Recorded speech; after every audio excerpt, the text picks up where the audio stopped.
my horizon. I was just so constrained, and these the things that are in your neighborhood can actually hinder you from prosperity, and it's bad.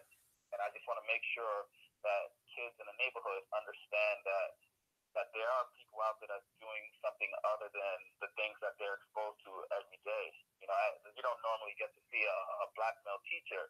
Right. And this is something that I wanted to show to my the kids in my neighborhood that you can also be this as well. You don't have to be a professional athlete. There are options out there for you.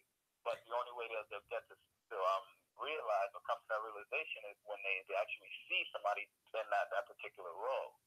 And if we Absolutely. as a nation understand the importance of education, why not do more in the community to promote that and market this? But sadly, it's not being promoted or marketed inside of poor neighborhoods, That's right. and it's just it's really appalling. And I wanted to make sure that I'm doing something to give back, Absolutely. That was one of the reasons even why I though it's a started the small literacy piece. program where I was donating books to these areas because I found it very disturbing that you got liquor stores, you got, like you said, shoe stores, plenty of places to buy clothes and wigs and weaves and Yeah, all this stuff. But when it came to the books and kids of color seeing books that represented them, it was a big lack. exactly.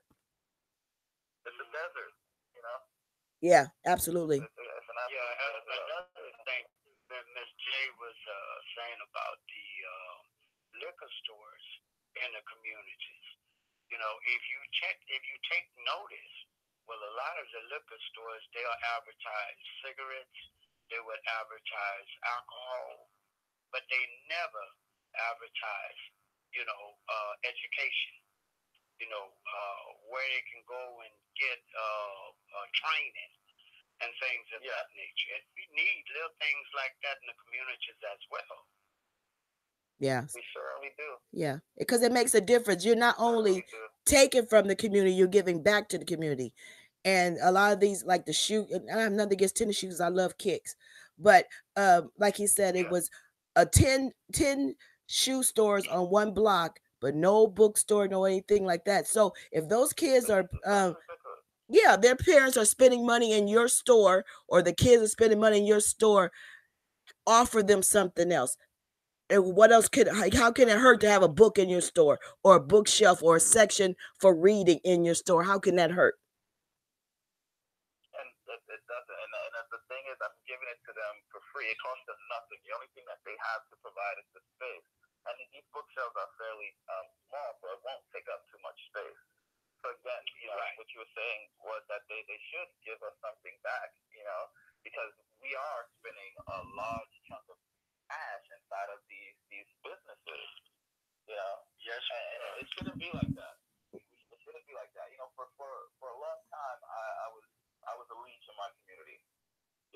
It took me a long time to realize that I was doing more harm than good.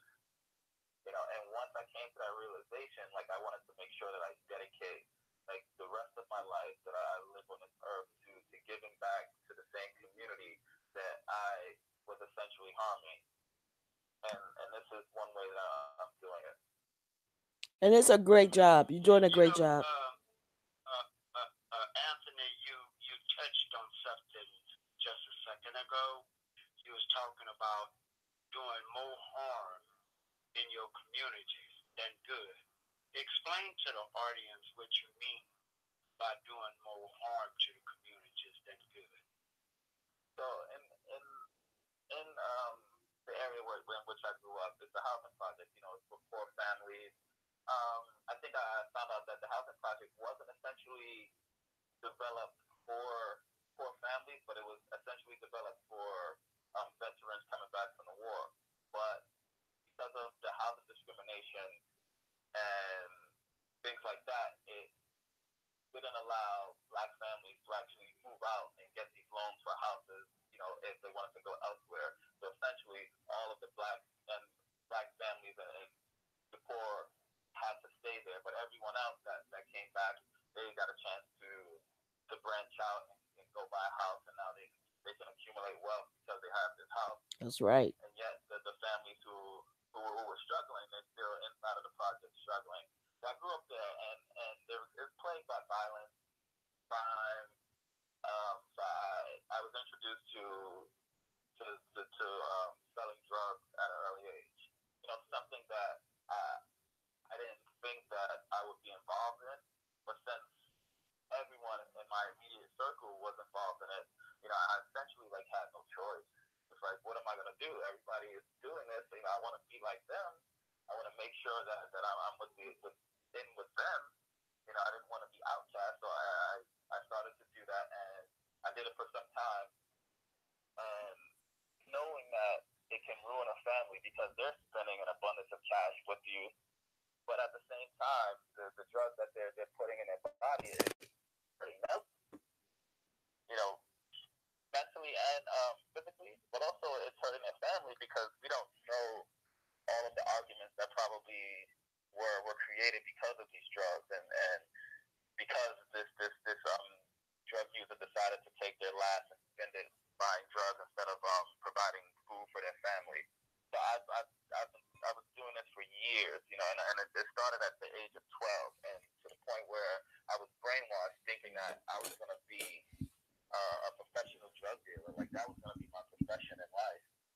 Until I had like this epiphany where I noticed that the guys who had started before me, they essentially didn't accumulate any wealth, and when they stopped doing it, the only thing that they had to show for it was their reputation.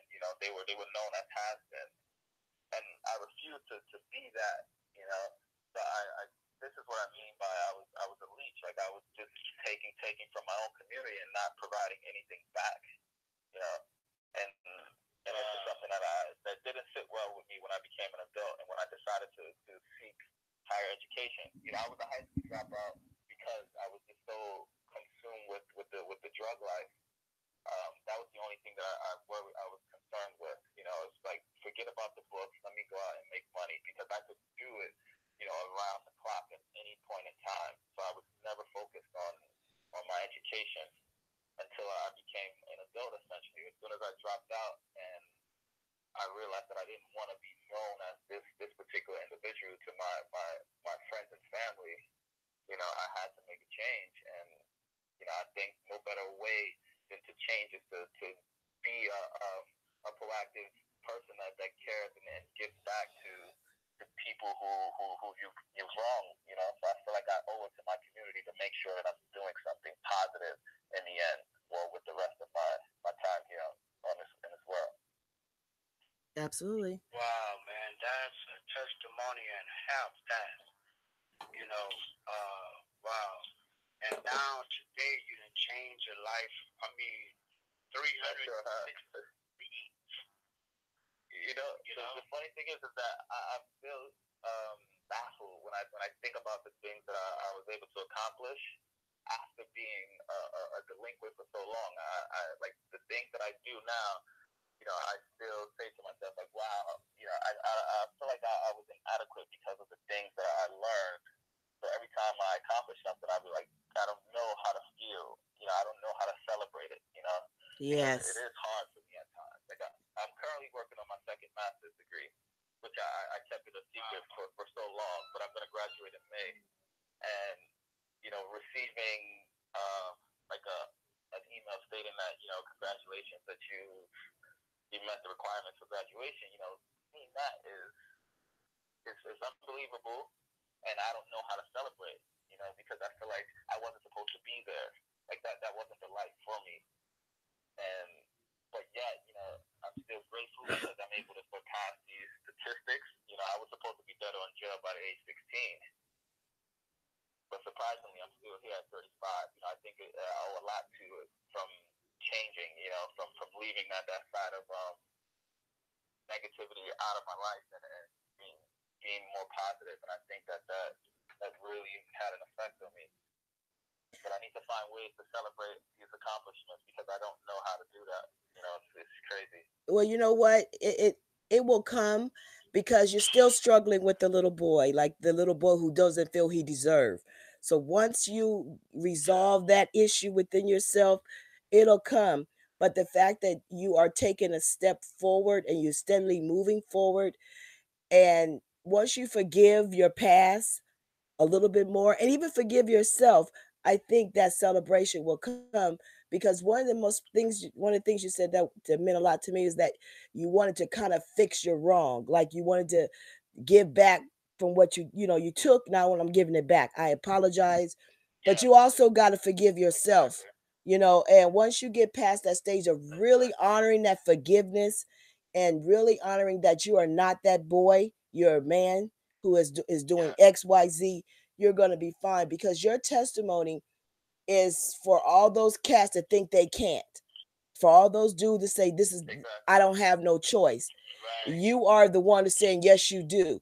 And I started late Yeah, and I still got this far. and that's And that exactly. alone, you should celebrate that, because that alone changes lives, because you don't know who That's true. knows somebody that's in your shoes still trying to figure out.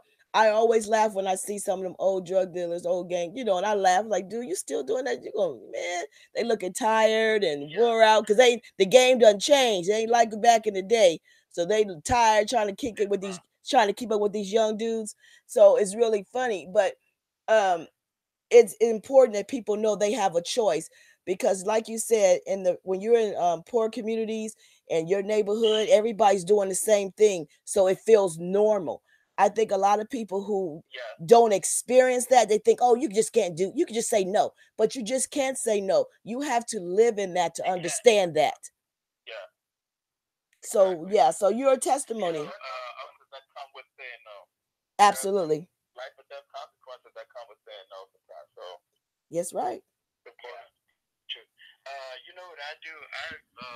My experience in life is similar. It's different, but it's similar to yours, Anthony.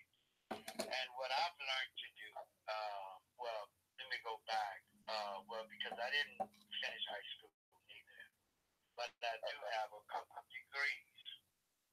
Okay, I went back to school and got a couple of degrees and Okay. started, doing what I was supposed to do in life. And what I've I hear learned you. to do is how I celebrate is by thanking God. Okay. That's how I celebrate. I just go ahead on and get on my knees, chime in, and just say, "Thank you, Jesus. Thank you, God." Yeah. Yeah. You know, Maybe I should find because time to do that as well. yeah, yeah, and it relieves me. It gives me that special feeling what God wants me to have, and Exactly. and and I try to give back. I'm not the church going every Sunday person, but I do go to Yeah. church. You know, but that's how I find my relief. I just wanted to throw that in too. Okay. You know, I never really got to experience a prom because I dropped out of high school or graduation. And Wow. this is my second master's, and I will be actually going to the ceremony. I have two daughters. One is 12, and one just turned one. And I think it's time for me to walk and show them that this is something that they can accomplish as well. So I'm definitely gonna walk this time, which will be like my first time walking in a ceremony with a cap and gown. Which is Wow. something that I grappled with initially, but eventually came to the realization that I need to do this for myself. Absolutely. Do it, man. And Do I it. don't. Yeah. Yeah. And you At know this what? You'll age, celebrate you with also them, need Anthony. to I'm sorry. what? I said you'll get to celebrate with them, because they'll be so happy and excited for you. That's going to make you happy and excited. Cuz Yeah, yeah, yeah. And it's also showing, kids who I grew up with who still haven't managed to find what it is that they really want to do in life, but who are still searching. Also gives them the um the affirmation that they too can still do it. It doesn't matter absolutely. the age. At 35, Absolutely. I can still achieve this. So this is also why I'm doing it as well. Yeah. You're a Right. walking testimony, That baby. is so great. Yeah. That is so great, man. I love it. it. I just love it. Let's go back to your teaching. Okay, you say you're a teacher. Yeah. Tell the audience some of the difficulties school teachers have these days with the younger generation. I started out teaching at fifth grade. So I was teaching general ed fifth grade when I started. That was about 8 years ago. Did that for about 4 years. Then I transitioned into pre-K. So initially, I thought when I decided I wanted to become a teacher, which was something that I never dreamt of doing ever until I was halfway done with my bachelor's degree, which I was studying business. And one of the professors there, he put the bug in my ear that maybe I should go on to teach. And I was also working as a lifeguard at a college that trains teachers, and I was always in contact with teachers. So I guess that's when I decided I wanted to become one. And I think right now, when I started fifth grade, I was figuring that I need to figure out where is the best age that we can reach the kids before we lose them to the streets or to whatever negative aspects are out there. Because there's a pivotal point where kids decide that they don't want to engage in school anymore. And I was trying to figure out where was that. Was it fifth grade? But it actually wasn't, because I met a bunch of fifth graders who already believe that teaching sucks, that that any type of work or actual job that's out there sucks, and that they can be doing whatever they want to do on the street. That was more important. And I ran into kids that's 11 years old who thought like this. So I figured that maybe fifth grade wasn't the age where we can actually get them and mold them into believing that there's more out there than what your environment has for you. I mean, and some of them are they don't ask to be born in these environments. It's just unfortunate that they are in these situations. Right. So I moved down to pre-K, where I figured maybe I have to go a little bit lower and then inspire from there on. And in any poor neighborhood, the challenges are that there's a lack of funding inside of these communities. So the resources that wealthier communities see, we don't see those. And that does have an effect on the overall education of these individuals growing up in these neighborhoods. So they need to spend more money there. The people who are teaching some of these students don't understand their culture, and there are kids who are always penalized because they don't act accordingly to whatever culture it is that teacher had grown up in. So they don't know how to relate to the students, and they end up being penalized because of it. So when we get those factors, lack of spending and the ignorance on teachers' part to not really understand the culture that they're teaching, it makes for disaster. And we've seen that in public schools. But again, it goes far, way back. I think that people know what they're doing when they don't spend money on education. They know what they're doing. Yeah. They don't want to change the minds of these individuals, because if they do, then that means that there's going to be a shift in power, and they don't want to shift that power to people who don't look like them. And this is how it's going to be forever. We may get these subtle little changes where we get an Obama and as a president, which is a great accomplishment. It gives me pride to know that he was there. But has anything really changed? That's right. Besides seeing him do his thing, but inside of some communities, they're still struggling. Like the spending, the education spending has not changed. And it's not only that, but also the food that they serve in these communities also horrible are hindrance on yes. their education. It's really tough, because you get a lot of factors that's outside that these kids are coming in to school with, and you need to manage how to educate them, but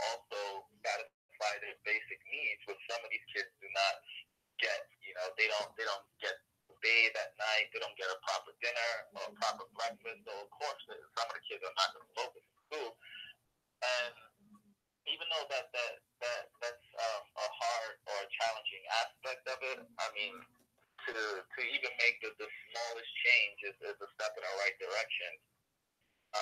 And when I speak about funding, my school, we didn't have funding for an after school program, and we know, through research that early intervention or early childhood, getting kids to really enjoy education at an early age is going to lead to a better future.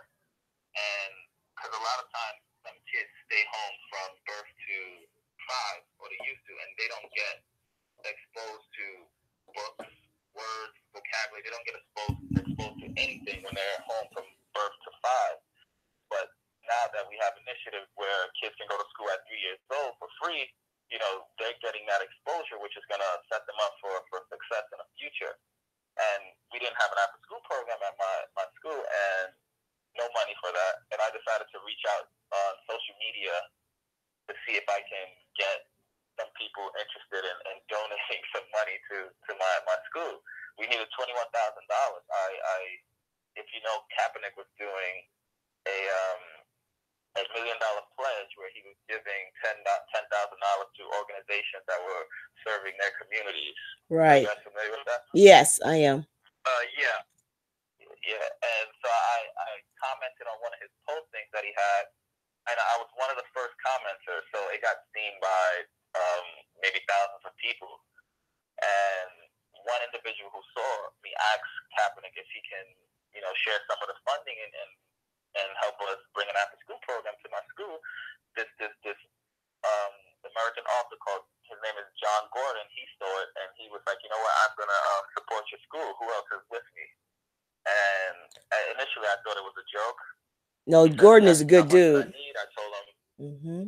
What was that? I said, Mr. Gordon is a great dude. He supports a lot of people. He's really a great guy. Yeah. So, he's wonderful. Yeah, we even spoke. He gave me his phone number. We were texting. We spoke on the phone. And I didn't think that he was serious about donating the money. I just thought it was, it's Twitter, and people may say things, but yet they won't act upon it. And he just asked me how much did I need. I said I needed $21,000 for the program. He said I'll give you $10,500. Let's see who else can match that. And he asked other people who were followers of his, and surprisingly, we had two NFL players decide that they wanted to support. One was from the Minnesota Vikings, the other one is from the New York Jets, and then there was other individuals. So right now, I currently have enough money for us to fund this after-school program for at least 3 years because of this I guess activism that I did, was trying to being proactive to ask for the money, and John Gordon also spreading the word. And I'm able to relieve some of the family stress, because I had a family who was coming during their lunch break to pick up their child because we dismissed early. Being that we don't provide later hours, they don't have anybody to pick up their child. They were coming during their lunch break and take the child back to work with them, which was putting their job in jeopardy. So I wanted to make sure that I was able to provide this after-school program. That way I can extend the hours, and they don't have to risk losing their job. Their child can also get that extended learning period also. So again, it's a win-win. So, and we were able to do that thanks to John Gordon and all the other generous donors who donated money to our school. And we just started. We just finished 4 weeks, so we just completed a month of the after school, and everything is going well so far. That's so awesome. John is a great guy. Miss John Gordon is really a great guy. Now, what you think about these days? A lot of parents are keeping their kids home. I guess they call it home study. Homeschooling. Yeah. Mm-hmm. Homeschooling, yeah. What you think about that? To be honest, I'm not too familiar with that, but I think that if they are receiving a rich education at home, then by all means, then they should. But if they're not, receiving a rich education at home, then I think that they should be sent to school. But at the same time, I think it's also a social aspect too. If they stay home, they don't really get to interact with many people. So Exactly. unless they're being brought into like different groups throughout the day, I don't know. But I think it's important for kids to get experience with outside world. So learning how to be cooperative with other students, learning how to share, how to show compassion or um, show putting yourself in other people's shoes. I think that's an important thing that school also provides. Aside from the educational aspect, they do get to learn how to interact with others. And if you're being homeschooled, chances are you're not getting a chance to interact with others. So that may do a little bit harm. You may get rich content, but at the same time, you may be socially awkward in the future. I don't know. Yeah, I always think that it. Really, I could be wrong. No, well, you know what? Studies show that you're correct. Unless they have other activities besides homeschooling, they lack interpersonal skills and communicating with others. Exactly. And so Yeah. if you are not given exposing them to both, it can be more damaging than good, because you need to be able to have interpersonal skills, because you got to, once you're grown, if you don't know how to communicate or express yourself, it affects your adult life. So I agree, if they're getting great education, awesome, but it's also important that the parents that homeschool also make sure they include that interpersonal communication and skills, because that is really important for their adult life. That is definitely. Yeah, I was thinking on that same line. I think home study is a great idea but it all depends. Because I think that every child should be capable of communicating, with others, and it's kind of hard, to learn communication skills, man, at home. So I'm kind of like maybe 50-50 with it, you know. Yeah. So I agree. I don't have any experience with this, so I don't know. I guess that was just my take too. But hopefully it works for those of you who are out there doing it. Yeah, and a lot of people are so disappointed with the school system itself, is a reason why a lot of Yeah. parents are doing it. Like you said, lack of books, lack of the education is not very broadened. They teach you what they want you to know, and a lot of parents want to expand their children's knowledge. They want them to learn more. But you also now have online public schools where kids can learn through a public education, so to speak, but it's online and they're still at home. So it's a lot of choices out there. Okay. Wow. Yeah. I'm Yeah. into that. I study stuff. Not only are schools lacking like funding and resources to really bring this rich education to students, some of the parents don't have the resources outside of school, so they're not able to follow up on the content that students are receiving in school. So essentially, when they get home, it's like a waste, because they don't know, they don't have not that they don't know, but they don't have the resources to really help their child move on to the next level. Even though they really want to do that, but they don't have it. Like, it's just, that's how it is in low socioeconomic areas.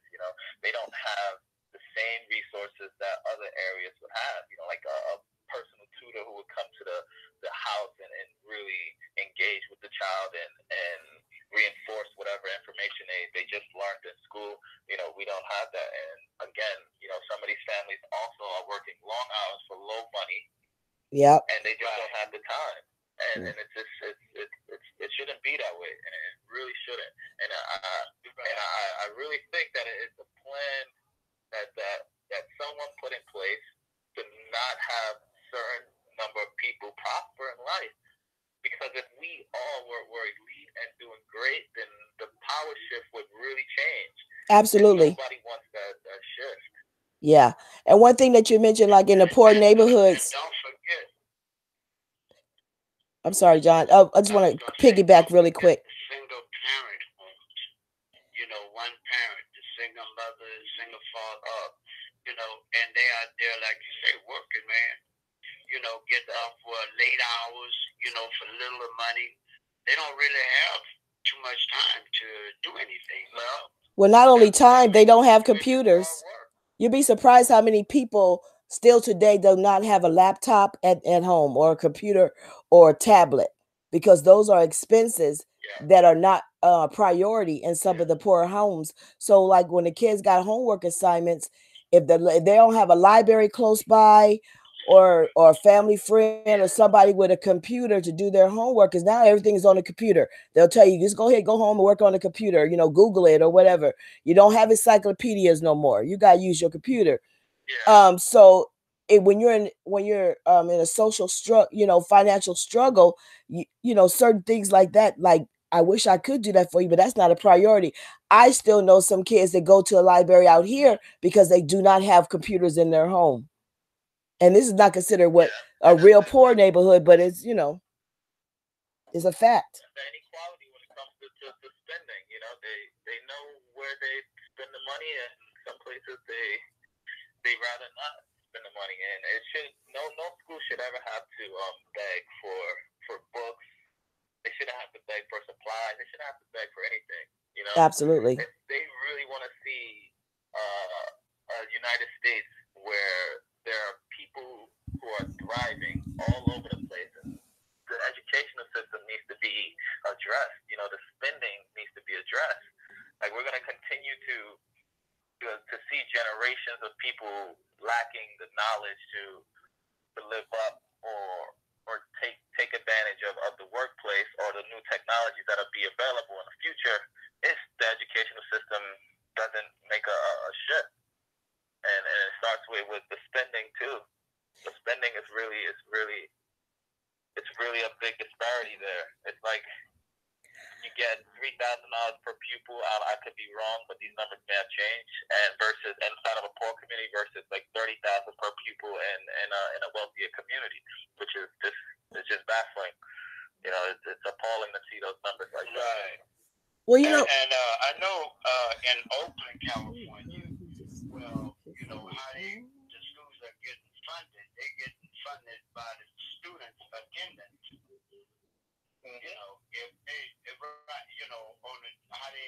on their attendance, that's how they get funded. Is it the same way up there in New York?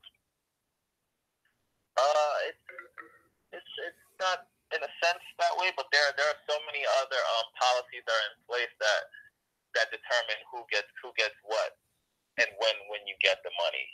But it may be a similar policy that does give money for attendance. But there are some who just receive money because they're considered a Title I school. But sometimes it doesn't matter the amount of money that you spend. There still needs to be a strategic plan in place on how you spend that money.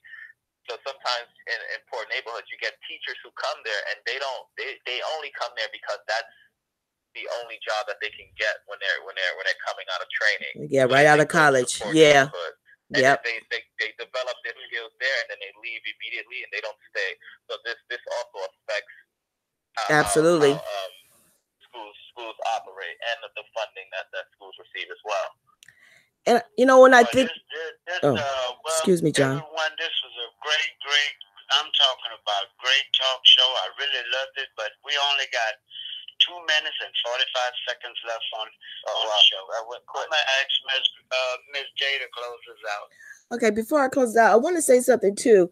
As a community, this is where I always say that we spend trillions of dollars on stuff. And we can take some of that money that we spend and donate to organizations, after school programs, make sure our kids got computers in their schools. I don't care. I'm not being mean. You can buy wigs. You can go see Beyonce. You can do whatever you want. But as a whole, if we give back, we would not be lacking so much in our schools. We can't keep counting on someone else to make us a priority. And I just want to say that because we got to get to the point that we're a priority for ourselves.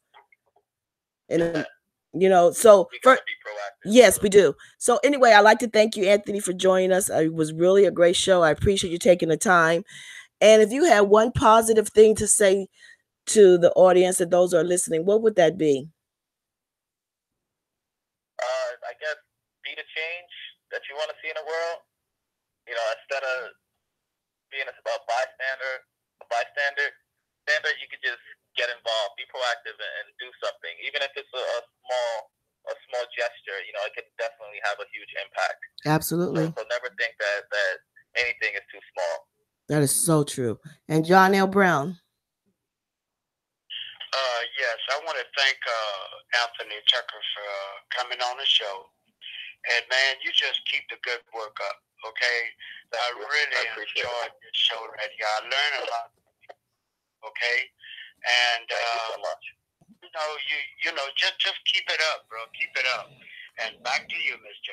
All right. Well, thank everybody for joining us this afternoon. We really appreciate it. And thank you again, Anthony. I'll be in touch. I got some more books for you. And so until next time, together we can make a difference. Peace and blessings. And thanks for joining us. All right, thank you, guys. Good night, everybody.